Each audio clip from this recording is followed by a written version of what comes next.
Welcome to నేటి వారధి. ముందుగా హెడ్లైన్స్ చూద్దాం. తెలంగాణలో భారీ పెట్టుబడులు పెట్టనున్న జేఎస్డబ్ల్యూ దావోస్ లో ఒప్పందం. మానవరహిత ఏరియల్ సిస్టమ్స్ తయారీ యూనిట్ ను ఏర్పాటు చేయనున్న జేఎస్డబ్ల్యూ. 800 కోట్ల పెట్టుబడులు పెట్టనున్న జేఎస్డబ్ల్యూ డ్రోన్ టెక్నాలజీకి తెలంగాణ ప్రధాన కేంద్రంగా మారుతుందన్న రేవంత్ రెడ్డి.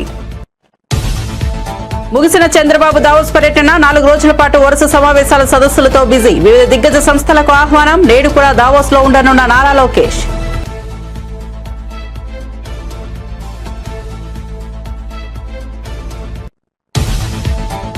అధికారుల వల్ల చెడ్డ పేరు వస్తోంది, ప్రజల మధ్య తిరగలేకపోతున్నామన్న దానం నాగేందర్. ఆపరేషన్ రూప్ పేరుతో ఫుట్పాత్లపై అక్రమాలను తొలగిస్తున్న అధికారులు. పేదల జీవనాధారాలను ధ్వంసం చేస్తున్నారని మండిపాటు. ఫుట్పాత్ల విషయంలో ప్రభుత్వానికి చెడ్డ పేరు రావద్దనే తమ ఉద్దేశమని వ్యాఖ్య.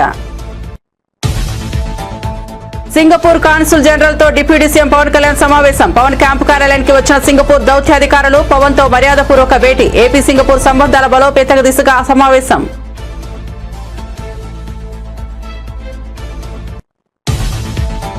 ఎవరు వద్దన్న చంద్రబాబు తర్వాత నారా లోకేష్ నాయకుడన్న అచ్చెన్నాయుడు. ప్రజాసేవ చేయాలని లోకేష్ రాజకీయాల్లోకి వచ్చారన్న అచ్చెన్నాయుడు. పంచాయతీరాజ్ మంత్రిగా లోకేష్ చరిత్ర సృష్టించారని ప్రశంస. 27,000 కిలోమీటర్ల సిమెంట్లు రోడ్లు వేశారని ప్రశంస.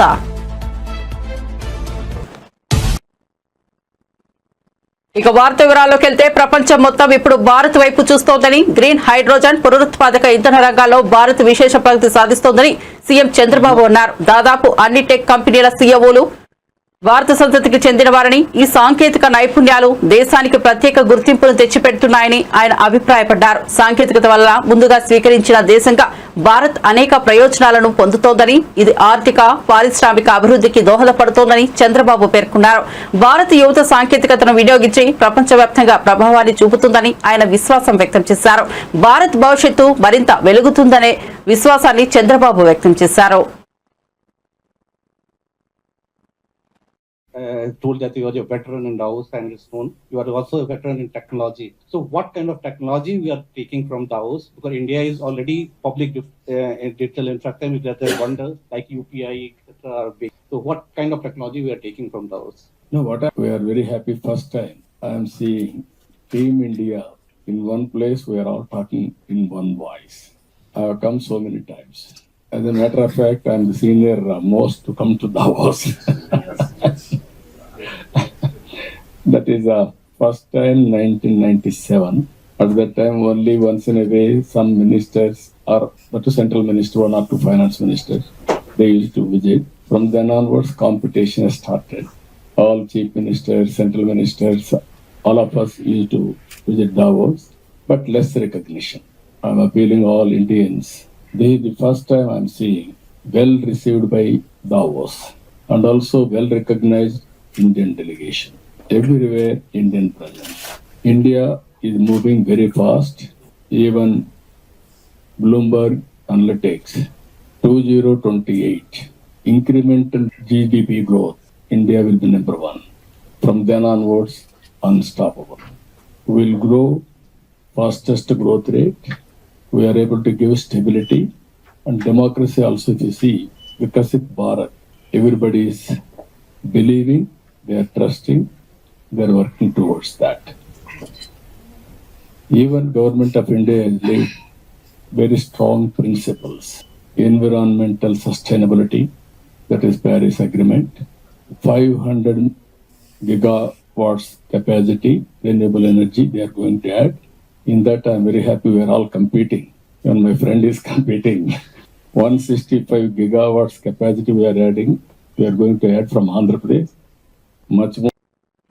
హైదరాబాద్ లో ఇన్ఫోసిస్ సంస్థ భారీ విస్తరణకు ప్రణాళిక రూపొందించింది. పోచారంలోని ఇన్ఫోసిస్ క్యాంపస్ లో అదనంగా 17,000 ఐటీ ఉద్యోగాలు కల్పించనున్నట్లు సంస్థ వెల్లడించింది.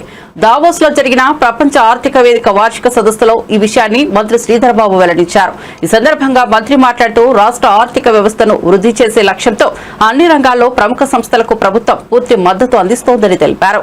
ఇన్ఫోసిస్ విస్తరణతో ఐటీ రంగం మరింత బలోపేతం కావడంతో పాటు యువతకు కొన్ని అవకాశాలు లభిస్తాయని పేర్కొన్నారు.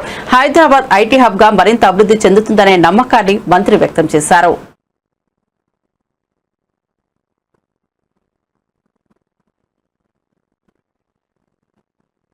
ఏపీ మంత్రి నారా లోకేష్ ను డిప్యూటీ సీఎం చేయాలనే డిమాండ్లు ఏపీ రాజకీయాల్లో వేడి పుట్టించిన సంగతి తెలిసిందే. ఈ అంశంపై మంత్రి అచ్చెన్నాయుడు మాట్లాడుతూ డిప్యూటీ సీఎం అంశంపై నిర్ణయం ఎవరు వ్యక్తిగతంగా తీసుకునేది కాదని చెప్పారు. పదవులైనా ఎలాంటి నిర్ణయాలైనా కూటమిలోని 3 పార్టీల పెద్దలు చర్చించుకుని నిర్ణయం తీసుకుంటారని, ఇందులో వ్యక్తిగత అభిప్రాయాలకు తావు లేదని అన్నారు. విశాఖలో లోకేష్ జన్మదిన వేడుకలు ఘనంగా జరిగాయి. ఈ వేడుకల్లో ముఖ్య అతిథిగా పాల్గొన్న అచ్చెన్నాయుడు ఈ వ్యాఖ్యలు చేశారు. ప్రజలకు సేవ చేయాలని రాజకీయాల్లోకి లోకేష్ వచ్చారని అచ్చెన్నాయుడు కితాబిచ్చారు. పంచాయతీరాజ్ శాఖ మంత్రిగా లోకేష్ చరిత్ర సృష్టించారని, 27,000 కిలోమీటర్ల సిమెంట్ రోడ్లు వేశారని, ప్రతి కరెంటు స్తంభానికి లైట్లు ఏర్పాటు చేసి వెలుగులు నింపారని, ఎన్టీఆర్ సుజల స్రవంతి ద్వారా తాగునీరు అందించారని ప్రశంసించారు. ఎవరు వద్దన్నా కాదన్నా టీడీపీకి చంద్రబాబు తర్వాత నాయకుడు నారా లోకేషేనని అన్నారు. తెలుగుదేశం పార్టీకి చంద్రబాబు నాయుడు గారు తరువాత నాయకులు లోకేష్ బాబు గారు. చిన్న పిల్లల్ని పడుకొని లేపడిగినా, ఎవరిని మీరు కొట్టడిగినా సరే చంద్రబాబు నాయుడు గారి తరపున ఈ రాష్ట్రానికి తెలుగుదేశం పార్టీ నాయకులు ఎవరంటే కళ్ళు మూసుకొని అర్ధరాత్రి లేపినా చిన్న పిల్లవాడికి అడిగినా చెప్పిన పేరు లోకేష్ బాబు గారు. ఇక దాని గురించి మనం వివాదం ఎందుకు, వివాదం చేయవలసిన అవసరం కూడా లేదు. ఇది ప్రతి ఒక్కరు గమనించాలి. ఇప్పుడు పదవులైనా నిర్ణయాలైనా ఏ విషయమైనా కూటమిలో ఉన్నాం. ఏదైనా కూటమి పెద్దలు నిర్ణయం చేసింది అమలు చేయాలి తప్ప నేను వ్యక్తిగతంగా మాట్లాడడం, ఇంకొకరు వ్యక్తిగతంగా మాట్లాడడం అది మంచి విధానం కాదు. ఇది అందరం కూడా పాటించవలసిన అవసరం ఉంది, పాటిస్తున్నాం కూడా. ఎవరు వద్దన్నా తెలుగుదేశం పార్టీకి చంద్రబాబు నాయుడు గారు తరువాత నాయకులు Lokesh Babu garu. AP deputy CM Pawan Kalyan Singapore దౌత్యాధికారులతో సమావేశమయ్యారు. Singapore consul general Edgar Pang, Singapore consul Vaishnavi Vasudevan ఉదయం క్యాంపు కార్యాలయానికి వచ్చారు. పవన్ తో మర్యాదపూర్వకంగా భేటీ అయ్యారు. ఈ సమావేశంలో ఇరు దేశాల మధ్య స్నేహపూర్వక సంబంధాలు, ప్రజల సహకార, సంయుక్త అభివృద్ధి తదితర అంశాలపై చర్చించారు. ఈ భేటీపై సింగపూర్ దౌత్య కార్యాలయం కూడా ఓ ప్రకటన విడుదల చేసింది. విజయవాడలో ఘనమైన ఆతిథ్యం ఇచ్చినందుకు ఏపీ ఉప ముఖ్యమంత్రి పవన్ కళ్యాణ్ కు కృతజ్ఞతలు తెలుపుకుంటున్నామని పేర్కొంది. సింగపూర్ ఆంధ్రప్రదేశ్ మధ్య సుదీర్ఘ మైత్రి ఉందని వెల్లడించింది. ఏపీ సింగపూర్ సంబంధాల బలోపేతం దిశగా ఈ సమావేశం జరగడం అభినందనీయమని Singapore consul general Edgar Pang పేర్కొన్నారు. కరీంనగర్ జిల్లా జమ్మికుంట మండలం సైదాబాద్ గ్రామంలో పథకాలు అందడం లేదని గ్రామస్తులు ఆందోళన వ్యక్తం చేశారు. ఈ సందర్భంగా బీఆర్ఎస్ ఎమ్మెల్యే పాడి కౌశిక్ రెడ్డి గ్రామస్తులతో కలిసి నిరసనలో పాల్గొన్నారు. గ్రామస్తుల సమస్యలను పరిశీలించి వాటి పరిష్కారానికి అధికారులు తగిన చర్యలు తీసుకోవాలని ఆయన ఆదేశించారు.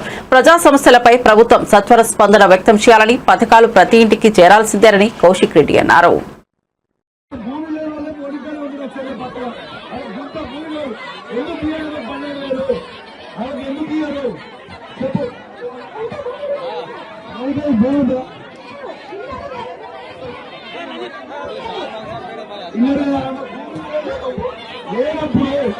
లేనప్పుడు ఎంతవరకు కరెక్ట్గా పేరెందుకున్నాయని అవి పేరెందుకున్నాయని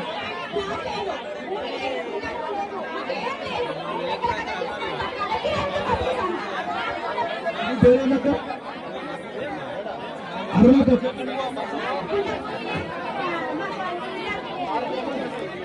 పేరెందుక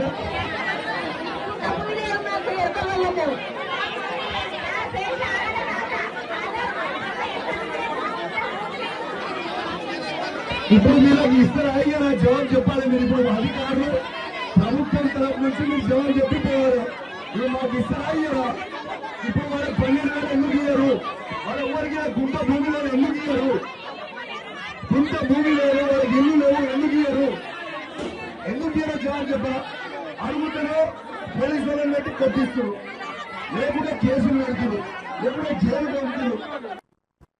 ప్రకాశం జిల్లాలో ఓ మహిళ దొంగతనాలకు పాల్పడి అరెస్టు కావడం కలకలం రేపింది. ఈ మహిళ ఒంటరి మహిళలు, వృద్ధులను లక్ష్యంగా చేసుకుని మత్తుమందు ఉపయోగించి వారి వద్ద విలువైన వస్తువులను దోచుకుంటుందని పోలీసులు తెలిపారు. ఈ మహిళ తన కోరికను నెరవేర్చుకునేందుకు సన్నాహాలు చేస్తూ ఒంటరిగా ఉన్న వృద్ధులు, మహిళలతో స్నేహంగా ఉండాలని ప్రయత్నించింది. మచ్చిక కలిగిన తరువాత ఆమె ఆహార పదార్థాల్లో మత్తుమందు కలిపి వారిని స్పృహ తప్పించి వారి వద్ద ఉన్న నగలు, నగదు తీసుకునేది.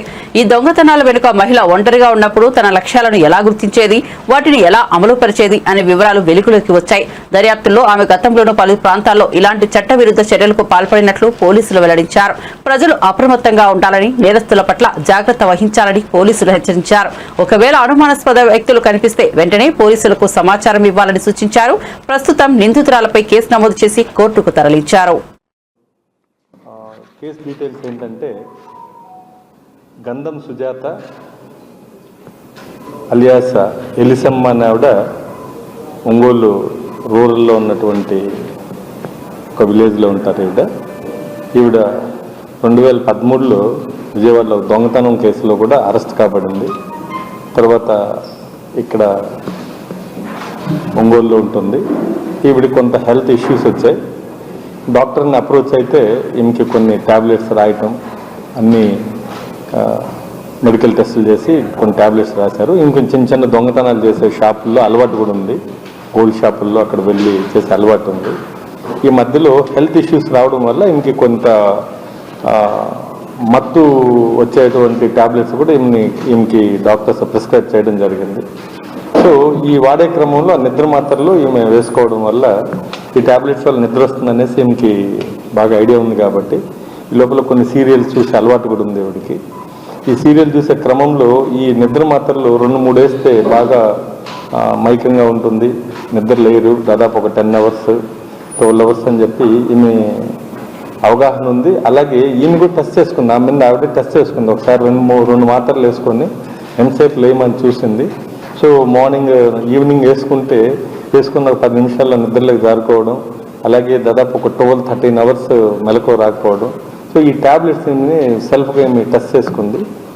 ఇక్కడ నుంచి ఈవిడ ముఖ్యంగా ఒంటరి మహిళలు ఎవరుంటారో వీళ్ళని ఐడెంటిఫై చేసుకుంటుంది. ఈమె ఒంగోలు చుట్టుపక్కల ఉన్నటువంటి గ్రామాల్లో, ఈ యొక్క కాలనీస్లో ఈమెకి దూర బంధువులు కానీ ఫ్రెండ్స్ కానీ ఎవరిని ఉంటే వాళ్ళ ఇళ్ళకి వెళ్తుంది. లేదంటే ఈమె కూరగాయలు కోసే పని కూడా చేస్తుంటుంది. అలాగే పొగాకు కూడా ఏరడము, పొగాకుని గ్రేడింగ్ చేయడం, దాంట్లో ఈమెకి కొంత వర్క్ ఉంది కాబట్టి విలేజెస్ కూడా వెళ్తుంటుంది. అలాగే మనకు అమ్మనబ్రోలు, అలాగే త్రోవగుంట ఈ ఏరియాల్లో ఈవిడ ఇటువంటి పనులు, ఈ గ్రేడింగ్ చేయటం ఇలాంటివన్నీ చేసేది. కొన్ని ఫంక్షన్లు కూడా వెళ్తుంటుంది. ఊర్లో ఎవరో బంధువులు కానీ వాళ్ళ ద్వారా డేటా తీసుకుంటుంది. వాళ్ళకు కూడా తెలియకుండా ఈ ముసలావిడ ఇంటికి వెళ్ళి చిన్న మాటలు కలుపుతుంది. ఆ ముసలి వాళ్ళు కూడా ఎవరన్నా కొంత బాధల్లో ఉంటే ఆమెకి సానుభూతి చూపించినట్టు నటించి ఇంట్లో గిన్నెలు తోవడం, అలాగే అన్నం వండి పెట్టడం. ఆ ముసలావిడకమ్మ నీకు ఎవరు చూసేవాళ్ళు లేరు అని కొంచెం ఓదార్పు మాట్లాడడం వల్ల ఆ ముసలి వాళ్ళు కూడా అయ్యో ఎవరో వచ్చారులే నా గురించి పట్టించుకునే వాళ్ళని ఉద్దేశంతో ఉన్న సందర్భంలో ఈ అమ్మాయి ఏం చేస్తుందంటే, అది లాస్ట్ 2024 మంచి ఏప్రిల్ మే నెలల్లో మంచి ఎండాకాలం అవడం వల్ల నాకు దాహంగా ఉంది, బయట వెళ్ళి కొంచెం థమ్స్అప్ అయి తీసుకొని వస్తానని చెప్తుంది. సరే తీసుకెళ్ళినాకమ్మా మీరు కూడా తాగండి అని చెప్పి వాళ్ళని ఏదో ఒక విధంగా నచ్చజెప్పి థమ్స్అప్ మీకు ఆరోగ్యానికి మంచిది, లేదంటే ముసలి వాళ్ళు కదా వాళ్ళకి ఐడియా ఉండదు దీనిపైన. సో ఇది తాగిచ్చేదానికి ప్లాన్ చేసి ఆ కూల్ డ్రింక్స్లో ఒక 3 లేదా 4 ట్యాబ్లెట్లు వేసేస్తుంది. వేసి తాగిస్తుంది. వాళ్ళు కూడా అరే ప్రేమగా తెచ్చిచ్చింది కదా అన్న ఉద్దేశంతో ఆ కూల్ డ్రింక్ కొద్దిగా తాగడంతో ఈ ట్యాబ్లెట్లు వేసినటువంటి ఈమె హెల్త్ ఇష్యూస్ కొన్నటువంటి ట్యాబ్లెట్స్ని కొంచెం ఎక్కువ మోతాదులో కొనుక్కొని దీంట్లో 3-4 ట్యాబ్లెట్స్ వేయటం, వాళ్ళు ఒక 10-15 నిమిషాల్లో నిద్రపోవడం జరుగుతుంది. సో ఒంటి మీద ఉన్నటువంటి బంగారాన్ని ఆ విధంగా ఈవిడ తీసుకెళ్ళిపోయి ఇలా కుదవబెట్టుకోవడం, అలాగే వేరే వేరే షాపులో దీన్ని మార్చి కొన్ని ఐటమ్స్గా, అలాగే కొంతమంది దగ్గర కుదవబెట్టడం, కొన్ని అమ్మడం కానీ ఇలాంటివి చేసుకొని ఈవిడ చేస్తుంటుంది. మనకు ఈ క్రమంలో ఒక మేఘా కృష్ణారెడ్డి కాంగ్రెస్ పార్టీకి బాండ్ల రూపంలో 100 కోట్ల రూపాయలు లెక్కలేనంత బ్లాక్ మనీ అందజేస్తున్నారని ప్రముఖ రాజకీయ నాయకుడు కేఏ పాల్ ఆరోపించారు. రేవంత్ రెడ్డి ప్రతిపక్షంలో ఉన్నప్పుడు మేఘా కృష్ణారెడ్డిని నిందించారని, ఇప్పుడు అదే వ్యక్తికి ప్రాజెక్టులు ఎలా ఇచ్చారని ప్రశ్నించారు. ముఖ్యంగా కాళేశ్వరం ప్రాజెక్టులో రోజు విమర్శలు చేసిన రేవంత్ రెడ్డి, కోమిటిరెడ్డి వెంకటరెడ్డి, ఉత్తమ్ కుమార్ రెడ్డిలో 15,000 కోట్ల ప్రాజెక్టులు మేఘాకు ఎలా కట్టబెట్టారని కేఏ పాల్ మండిపడ్డారు. ఇటీవల కాంగ్రెస్ పార్టీ ఎన్నికల విజయానికి 4,000 కోట్లు ఖర్చయ్యాయని, ఆ డబ్బులు ఎక్కడి నుంచి వచ్చాయో త్వరలోనే ఆధారాలతో బయటపెడతానని కేఏ పాల్ ప్రకటించారు. ఏ రేవంత్ రెడ్డి అయితే 10 సంవత్సరాల కేసీఆర్ పాలనలో మెగా కృష్ణారెడ్డిని రోజు తిట్టని రోజు లేదు. మెగా కృష్ణారెడ్డి గజ దొంగ, పెద్ద దొంగ, కాళేశ్వరం ప్రాజెక్టు ఈ మధ్యన కూడా కోమటిరెడ్డి వెంకటరెడ్డి ఏమన్నాడు, ఇది కాళేశ్వరం కాదు ఇది కూలేశ్వరం అన్నాడు. ఉత్తమ్ కుమార్ రెడ్డి ఏమన్నాడు, కాళేశ్వరం మేము మూసేసామన్నాడు. ఓకే, మరి అలాంటి కాళేశ్వరం మెగా కృష్ణారెడ్డికి 15,000 కోట్ల ప్రాజెక్టు, 3 ప్రాజెక్టులు రేవంత్ రెడ్డి నిన్న ఎందుకు కాంట్రాక్ట్ సైన్ చేశాడు? 1,10,000 కోట్ల అవినీతి జరిగింది, 48,000 కోట్లు కనిపించట్లేదు. తెలంగాణ ప్రజలకు 2 లక్షల కోట్లు అవినీతి అన్న ఈ రేవంత్ రెడ్డి ఇప్పుడు మెగా కృష్ణారెడ్డికి ఎందుకు ఇచ్చాడు అంటే క్లియర్. కాంగ్రెస్ పార్టీకి మెగా కృష్ణారెడ్డి ఎన్ని వందల కోట్లు బాండ్ల ద్వారా, మరి బ్లాక్ మనీ ఎంత ఇస్తున్నాడో లెక్కే లేదు. ఎందుకంటే కాంగ్రెస్ పార్టీ గెలాలంటే మొన్న 4,000 కోట్లు ఖర్చు అయిందట. ఈ 4,000 కోట్లు ఎవరిస్తున్నారు? ఇదన్నీ డీటెయిల్స్ తో అతి త్వరలో మీ ముందుకు నేను వస్తాను. నాకు నిన్న బెదిరింపు కాదు, మేము పెట్టింది ఫేస్బుక్ లో నుంచి తీసేమని, మెగా కృష్ణారెడ్డి గురించి మేము చేసినవి తీసేమని. ఇప్పుడు తిరుపతిలో తెలుగుదేశం పార్టీ జాతీయ ప్రధాన కార్యదర్శి నారా లోకేష్ జన్మదిన వేడుకలను ఘనంగా నిర్వహించారు. ఈ సందర్భంగా యూనివర్సిటీ విద్యార్థి సంఘం నాయకులు ప్రత్యేకంగా బ్లడ్ క్యాంప్ కార్యక్రమాన్ని ఏర్పాటు చేశారు. ఈ కార్యక్రమానికి పెద్ద సంఖ్యలో విద్యార్థులు, పార్టీ కార్యకర్తలు హాజరయ్యారు. బ్లడ్ క్యాంప్ ద్వారా సేకరించిన రక్తాన్ని స్థానిక రక్తనిధి కేంద్రానికి అందజేశారు. విద్యార్థి నాయకులు మాట్లాడుతూ నారా లోకేష్ ప్రజాసేవకు, యువత అభివృద్ధికి పెద్దపీట వేస్తూ అందరికీ ఆదర్శంగా నిలుస్తోందన్నారు. ఆయన జన్మదిన వేడుకలను సేవా కార్యక్రమాలతో నిర్వహించడం ఆనందంగా ఉందని తెలిపారు. అడ్మినిస్ట్రేషన్ బిల్డింగ్ నుంచి వచ్చి గోల్డెన్ ఆర్చ్ వద్ద కేక్ కట్ చేసి లోకేష్ గారికి జన్మదిన శుభాకాంక్షలు తెలియజేయడం జరిగింది. ఈ రక్తదాన శిబిరాన్ని మన టీఎన్ఎస్ఎఫ్ ఆనంద్ గౌడ్, తెలుగు యువత ఆనంద్ గౌడ్, అదేవిధంగా రామ్మోహన్ తెలుగు యువత, అదేవిధంగా అశోక్, హేమంత్ రాయల్, ఆర్కే వెంకటేష్, పత్తిపాటి వివేక్, అదేవిధంగా యూనివర్సిటీ సంబంధించి ఎవరైతే సీనియర్లు ఉన్నారో హరికృష్ణ యాదవ్, పత్తిపాటి వివేక్, రూపేష్, వీళ్ళందరూ కూడా అందరూ కోఆర్డినేషన్ చేసుకొని ఈరోజు లోకేష్ గారు మామూలుగా కేక్ కట్ చేయడం లేకపోతే ఇంకోటి చేయడం కానీ ఆనవాయితీ కానీ, రక్తదానం అనేది ప్రాణదానం చేసేట్టు ఈరోజు లోకేష్ గారు మొదటి నుంచి సామాజిక సేవా కార్యక్రమాలను ప్రోత్సహించడం జరుగుతోంది. దాంట్లో భాగంగానే విద్యార్థి నాయకులుగా రక్తదానాన్ని చేసి ఈరోజు ప్రాణాలు కాపాడాలన్న మంచి ఆలోచనతో ముందుకొచ్చారు. వాళ్ళందరికీ కూడా అభినందనలు తెలియజేసుకుంటూ ఈరోజు మా కోసం, రాష్ట్ర భవిష్యత్తు కోసం, యువత కోసం దావోస్లో గడ్డగట్టిన చలిలో పరిశ్రమలు తీసుకురావడానికి ఆయన కష్టపడుతున్నారు. ఆయనకు ఈ రాష్ట్ర యువత, విద్యార్థులు వాళ్ళ యొక్క అభిమానం, ఆయనకు ఆశీర్వాదం. ఆయన ఈ రాష్ట్రాన్ని పాలించాలి, ఈ రాష్ట్రానికి ఆయన మంచి చేయాలని మనస్ఫూర్తిగా కోరుకుంటూ నారా లోకేష్ గారికి ఎస్వి యూనివర్సిటీ టీఎన్ఎస్ఎఫ్ పక్షాన జన్మదిన శుభాకాంక్షలు తెలియజేసుకున్నాం. ఈరోజు యువగలం రథసారథి, రాష్ట్ర భవిష్యత్తు కోసం, యువత భవిత కోసం ఎంతగానో కృషి చేసినటువంటి తెలుగుదేశం పార్టీ జాతీయ ప్రధాన కార్యదర్శి నారా లోకేష్ బాబు గారి పుట్టినరోజు సందర్భంగా ఎస్వి యూనివర్సిటీ వేదికలో ఈరోజు కేక్ కటింగ్, అదేవిధంగా బ్లడ్ డొనేషన్ క్యాంపు నిర్వహించడం జరిగింది. నారా లోకేష్ బాబు గారు ఈ రాష్ట్రం కోసం, ఈ రాష్ట్రంలో ఉన్నటువంటి యువత కోసం, విద్యార్థుల కోసం, మహిళల కోసం, ఈ రాష్ట్ర ప్రజల సంక్షేమం కోసం అనేక కార్యక్రమాలు చేసి రాష్ట్ర భవిష్యత్తే తన ధ్యేయంగా పెట్టుకొని ఈరోజు నిరంతరం శ్రమిస్తున్నారు. గత 5 ఏళ్లలో చేసినటువంటి రాక్షస ప్రభుత్వం మీద అనేకమైనటువంటి ఉద్యమాలు చేసి పోరాడి సుదీర్ఘంగా సంవత్సరం పాటు ఆయన పాదయాత్ర చేసి ఆ ప్రభుత్వాన్ని పడగొట్టి ఈరోజు కొత్త ప్రభుత్వాన్ని ఏర్పాటు చేసి ప్రభుత్వంలో మంత్రిగా ఉండి ఈరోజు రాష్ట్ర భవిష్యత్తు కోసం నిరంతరం అహర్నిశలు శ్రమిస్తున్నటువంటి లోకేష్ బాబు గారు కలియుగ దైవం వెంకటేశ్వర స్వామి ఆశీస్సులతో ఆయురారోగ్యాలతో 100 ఏళ్ళు ఉండాలని చెప్పేసి, 100 ఏళ్ళు జీవించాలని చెప్పేసి సుఖశాంతులతో ఆయనకు ఈరోజు ఆయన బర్త్డే వేడుకల్ని యూనివర్సిటీలో ఘనంగా నిర్వహించడం జరిగింది. ఈ కార్యక్రమానికి పెద్ద సంఖ్యలో విద్యార్థులు, యువత, అదేవిధంగా టౌన్, జిల్లా పార్టీ నాయకులందరూ పాల్గొనడం జరిగింది. జన్మదినాన్ని పురస్కరించుకుని ఏలూరు జిల్లా జంగారెడ్డిగూడెంలో ప్రత్యేక కార్యక్రమం నిర్వహించారు. టీడీపీ నాయకులు, గవర్నమెంట్ స్కూల్ విద్యార్థులు కలిసి happy birthday to Lokesh sir ఆకారంలో కూర్చుకొని లోకేష్ కి జన్మదిన శుభాకాంక్షలు తెలిపారు. ఈ కార్యక్రమంలో పాల్గొన్న టీడీపీ నాయకులు నారా లోకేష్ సేవా దృక్పథాన్ని ప్రశంసిస్తూ తన నాయకత్వంతో యువతకు కొత్త దిశను చూపించడంలో ఆయన ప్రత్యేకంగా నిలుస్తున్నారని తెలిపారు. విద్యార్థుల ఈ ప్రత్యేక శ్రద్ధకు నేతలు హర్షం వ్యక్తం చేశారు.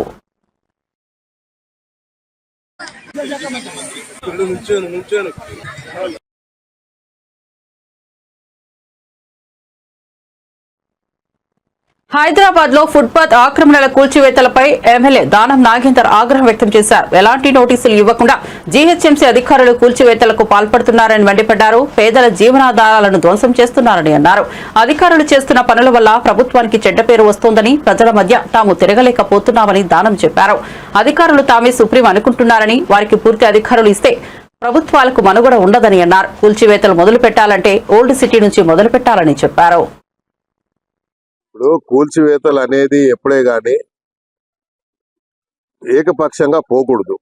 ఎందుకు పోకూడదు అంటే, నేను చూస్తా ఉన్నాను కూల్చివేతలు ఎక్కడైతే రోజువారీగా వ్యాపారం చేసుకునే వాళ్ళు, వాళ్ళ జీవన ఆధారం అదే. వాడు ఆ రోజు వ్యాపారం చేసుకుంటే వాడికి పొట్ట నిండుతుంది. అలాంటి వాళ్ళని ఇబ్బంది పెడితే, అలాంటి వాళ్ళ శాపనార్థాలు మనకు మంచిది కాదు. ఎప్పుడు కూడా ప్రభుత్వం ఎప్పుడైనా మేము అలాగే చేసేవాళ్ళం. కానీ అధికారులు మాత్రము ఎక్కడైతే నిజంగా కంజెస్టెడ్ రోడ్స్ ఉంటాయో అక్కడ చేయమని ప్రభుత్వ పరంగా కానీ పైనుంచి ఆదేశాలు వస్తే అలా చేయాలి. కాకపోతే వాళ్లకు వీలు ఎక్కడ అనిపిస్తే అక్కడ మాత్రం అడ్డగోలుగా చేస్తున్నారు అనేది నా అభిప్రాయం. అందుకని నేను ముఖ్యమంత్రి గారి దృష్టికి తీసుకెళ్తాను.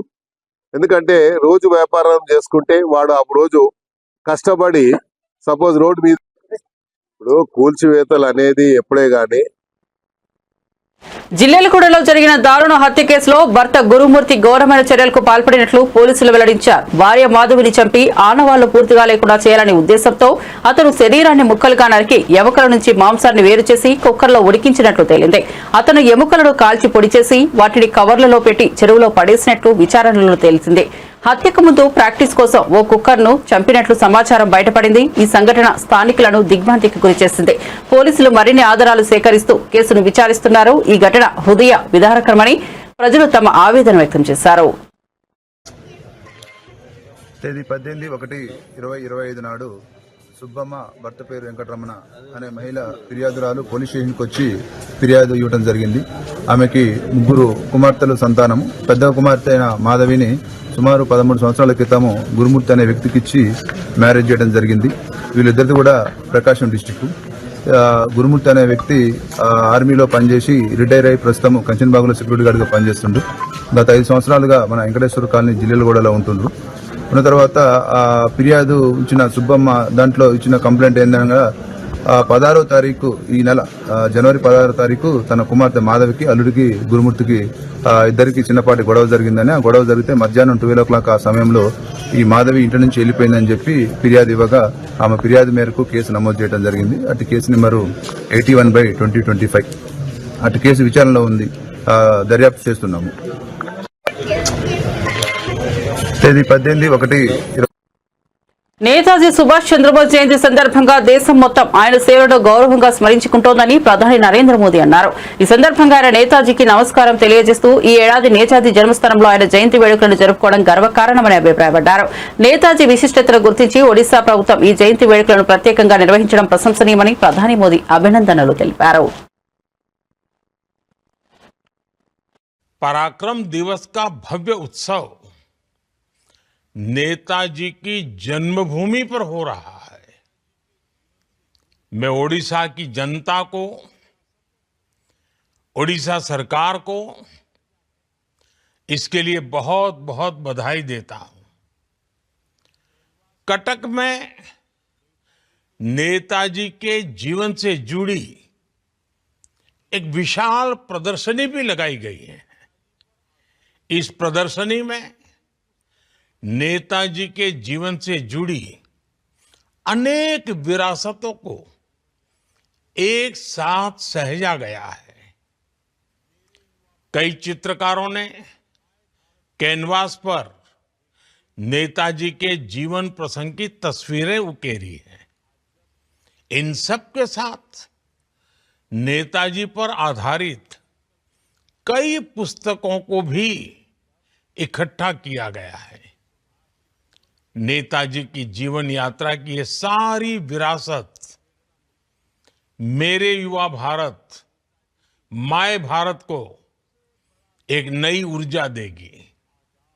साथियों, आज जब हमारा देश विकसित भारत के संकल्प की सिद्धि में जुटा है, तब नेताजी सुभाष के जीवन से हमें निरंतर प्रेरणा मिलती है।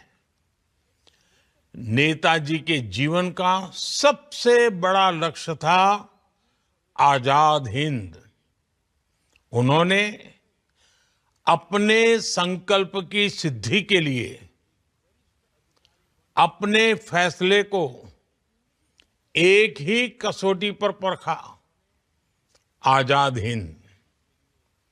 नेताजी एक समृद्ध परिवार में जन्मे। उन्होंने सिविल सर्विसेज की परीक्षा पास की। वो चाहते तो अंग्रेजी शासन में एक वरिष्ठ अधिकारी बनकर आराम की जिंदगी जीते, लेकिन उन्होंने आजादी के लिए कष्टों को चुना, चुनौतियों को चुना, देश विदेश में भटकना पसंद किया। नेताजी सुभाष कंफर्ट जोन के बंधन में नहीं बंधे। इसी तरह आज हम सभी को विकसित भारत के निर्माण के लिए अपने कंफर्ट जोन से बाहर निकलना है। हमें खुद को ग्लोबली बेस्ट बनाना है। एक्सीलेंस को चुनना ही है। एफिशिएंसी पर फोकस करना है। साथियों, नेताजी ने देश की स्वतंत्रता के लिए आजाद हिंद फौज बनाई। బులెటిన్ ముగించే ముందు హెడ్లైన్స్ మరోసారి చూద్దాం.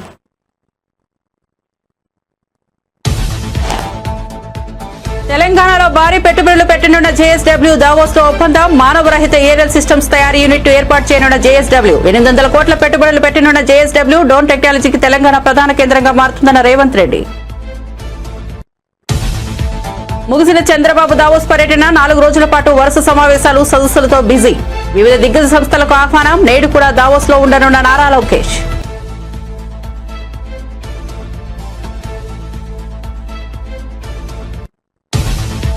అధికారుల వల్ల చెడ్డ పేరు వస్తోంది, ప్రజల మధ్య తిరగలేకపోతున్నామన్న దానం నాగేందర్. ఆపరేషన్ రూప్ పేరుతో ఫుట్పాత్లపై ఆక్రమణలు తొలగిస్తున్న అధికారులు పేదల జీవనాధారాలను ధ్వంసం చేస్తున్నారని దానం మండిపాటు. ఫుట్పాత్ల విషయంలో ప్రభుత్వానికి చెడ్డ పేరు రావద్దనే తన ఉద్దేశమని వ్యాఖ్య.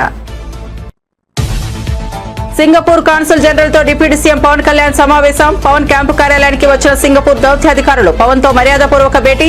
ఏపీ సింగపూర్ సంబంధాల బలోపేతంగా దిశగా సమావేశం.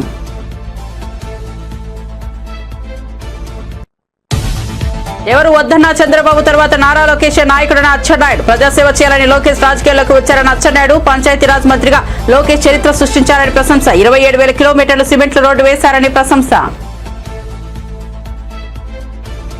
మరిన్ని అప్డేట్స్ కోసం చూస్తూనే ఉండండి నేటి వారధి.